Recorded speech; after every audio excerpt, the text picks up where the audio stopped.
I will start my presentation. This project is located on the Pune-Bombay Expressway. It's an area which is turning into a conurbation between Bombay, Panvel, Lonavala, Pune, and this location is also just 15 minutes from the IT city in Pune where all the IT work is taking place. It's also about 25 minutes from the Chakan new industrial town and about 20 minutes from Pimpri-Chinchwad. And it will be just an hour and 15 minutes from the new Panvel International Airport. So it's kind of strategically located. I think what's important is that it's located between the Pune River and the expressway, and it's a waterlogged place. In other words, the water table is very high. There's a dam down the river, so we have a year-round water at this location. There's a Symbiosis University campus just next door, which was a happy thing that happened. So it's a very interesting site. Now, to me, the most important thing that I want to say that would not have been in the presentation you saw is that if you look at cities today, about 20% of the land goes in roads, about 20% is footprints of buildings, and hardly 5% is there for parking, and the rest of the space is lost someplace in between buildings, in vacant lands, government lands, etc. What we did here, we have 10% footprint only. You may say, why did Benninger do towers? One is because the underground water, we can't put a lot of pipes underground, we can't put parking underground because of the water tables. Also, generally, until you sell for 10,000 rupees a square foot more, building underground or overground parking is not financially viable. So we have a footprint of 10%, we have roads of about 9%, we do have parking of 16%, but we're left with 65% open space. And between buildings, because of the small footprint, we get about 70 meters is the closest distance, and we get this large central park which goes down to the river in the mountains. There are 3,000 apartments here.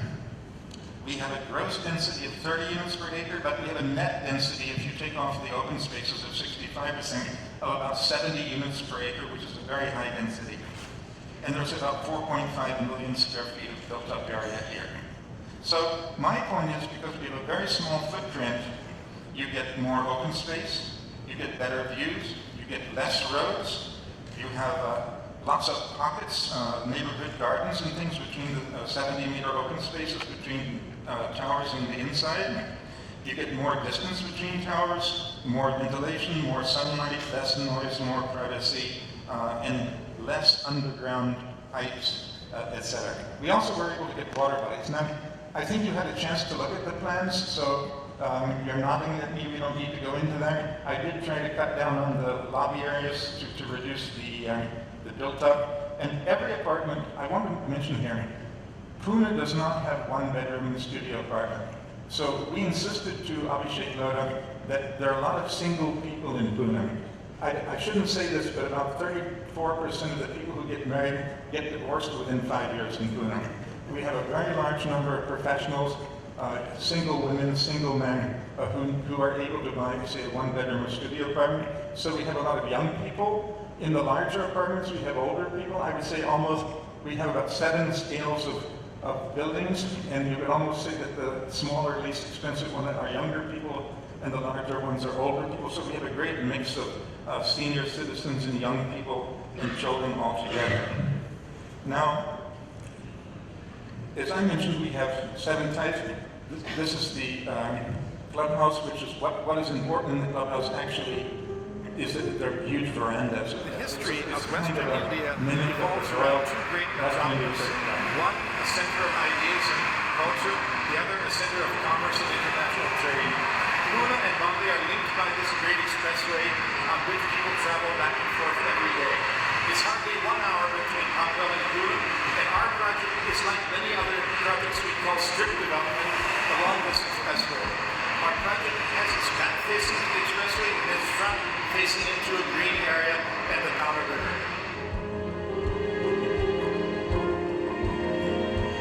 We're standing here on the Taac River in Pune. It's one of the 5 rivers that characterize this city. All civilizations were founded on rivers, and we were fortunate to get a site to bring a community on the riverside. Here in Lota Belmondo, we have facilities for boating, fishing, picnicking, and we're creating a community which is river-based and focused on the river.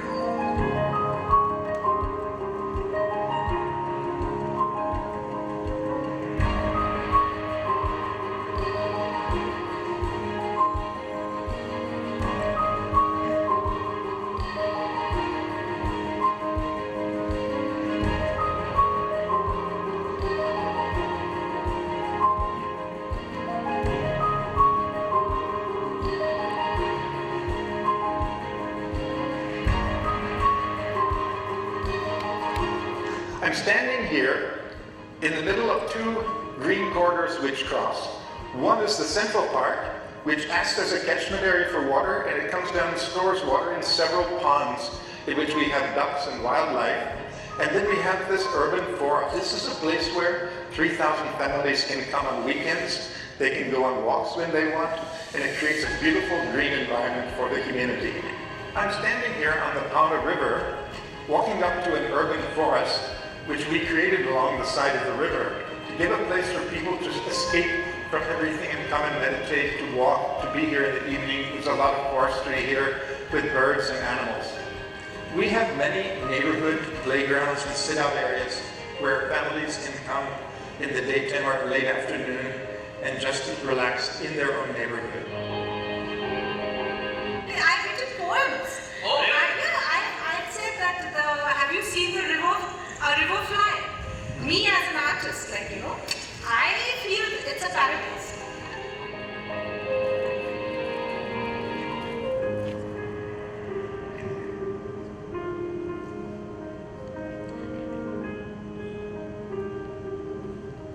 So 7 minutes goes by rather quickly. Okay. Now 3 minutes.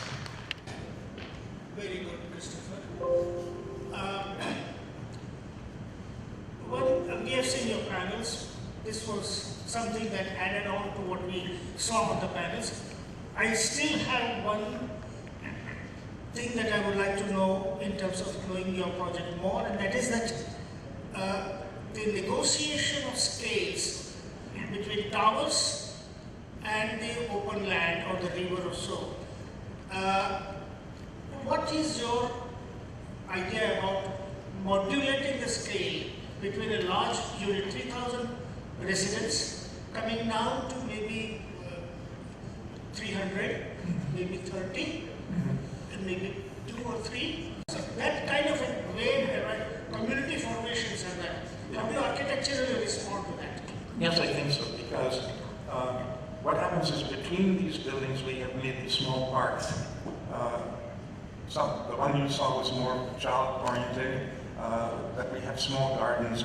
And the closest these towers come face-to-face, that is balcony to balcony, is 70 meters. So we get a lot of space in which we put pocket neighborhood gardening. And even along the riverfront, we have little gazebos inside the forest. If you want to go there with your wife and just sit and chat, you can get away. Or if you want to go to the clubhouse, which unfortunately isn't seen here, but it has big verandas. In 50% of the clubhouse is actually in porches and verandas, and people can go there to meet and play sports and games. But there is a hierarchy. Each building is a housing society, and there is a neighborhood garden next to it. And then from there you can go up to the level of the clubhouse. True, Central Park. Incidentally, golf is actually a very small thing here, but we've used golf as in the weekdays it's a daytime golf because people like to walk in the morning, and in the weekends they play between 6 and 8, and then people get up late on Saturday, Sunday. So really the focus is on getting away from the city and having nature. I don't think there's any scheme, I dare say, in Bombay or Pune that has this much open space. 65% of the space is open space. We only used 1.2 FSI. We had to argue a bit with Abhishek Loda. We said, let's see, you're not just selling flats, you're selling an environment, and we want lots of open space. The 100-meter setback from the river, we've gone 170 from the river, and we have a very wide open space in between. So I think our effort was, yes, to have the small pocket gardens, or B, to create a place you can get away from things and go for a walk in the evening.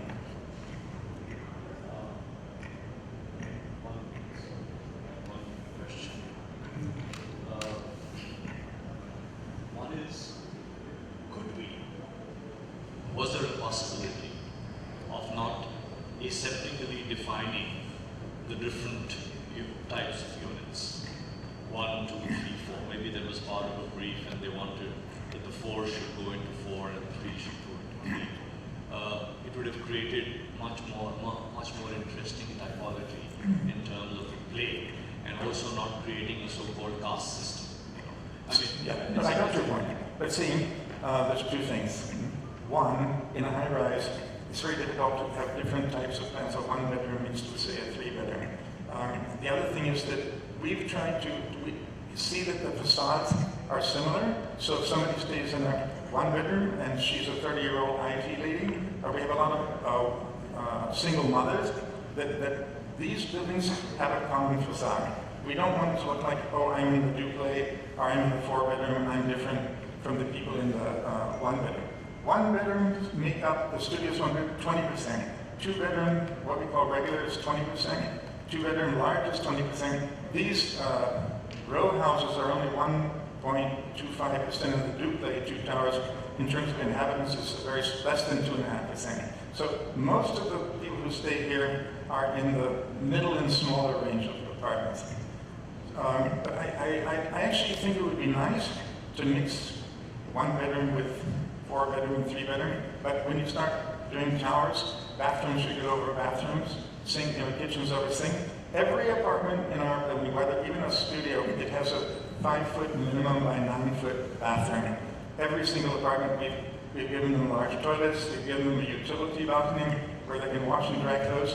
You can never see air conditioners in this because we've given a hidden pocket, and all of the apartments are air conditioned on buying instead of people coming and adding on the facade.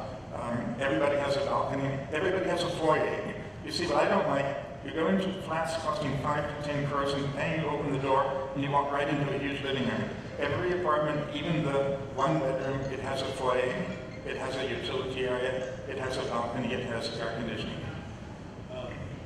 One small question. Finally, we have towers. Right. They're very nice looking towers, but they're towers. But I believe that there is a possibility that even in the towers, we bring in the green and cutouts and spaces so the neighborhood doesn't really only rely on the ground where the vacant pact, rather than be able to do that so that you kind of, there is a possibility. Was that kind of looked at and explored? I like to push these things, but the reality is in this kind of project, if it's a corporate building or an institution which will maintain those green spaces, fine and wrong. But in this kind of project, you're going to form housing societies, and those guys don't maintain those kind of hanging gardens. And I have a friend who lives in Milan, and there's that famous building covered with trees. It costs much more to run those trees than if they were on the ground. It's kind of a stunt. So there's this element of doing green stunts at high cost and terrible maintenance. Let me ask a quick one because we are out of time. The issue of anonymity versus personalization. What's your take on that? Anonymity versus personalization. Every apartment looks the same. You mentioned that it was deliberate so that there was no differentiation between the different categories. But have you left some space for people to personalize, to give it some individual character, or must it always remain as it is now? See, what I think in the subcontinent, that we as people are extremely individualistic, and that happens tremendously inside the house. And I don't think that on the elevation of a building that we need to personalize 3,000 apartments. It becomes quite chaotic. And I would say that everybody has space inside. That's why they buy their own apartment. They can paint the walls red if they want. They can do what they want. Most of the people, we've had friends of ours buy apartments there who come in and say, I want a 2-bedroom apartment. We'll say, let's go look at it. They'll say, not necessary. This is a place I'm going to retire. I'm buying this because of the open space, because of the clubhouse, and because I don't want a large flat where my relatives will come and land up with me. Let me say one last thing. The first exploration I did here was row housing, low-rise ground cover. Number one, we found that because the river is backed up, it's very difficult to put underground pipes here. You can't put parking underground because of the water. I want parking overground, and Abhishek said, look, your starting price is 3,500 a square foot up to 5,000. Then you can't afford, unless it's 10,000 square foot and above, to put any kind of covered parking. So that was that. Now the funny thing, maybe it's the last point I'll make, is that the small apartments started at 3,500. They now cost 6,000 a square foot. The big apartments started at 5,000 square foot. They now cost just a little more than the small apartment. The hot selling apartments are actually, and they're not for poor people who can't afford a 300. They're for young people, 28 to 35, singles who want their own space. No? And they would probably move on later into a larger apartment in their life, but they get into the market. Okay? Thank you.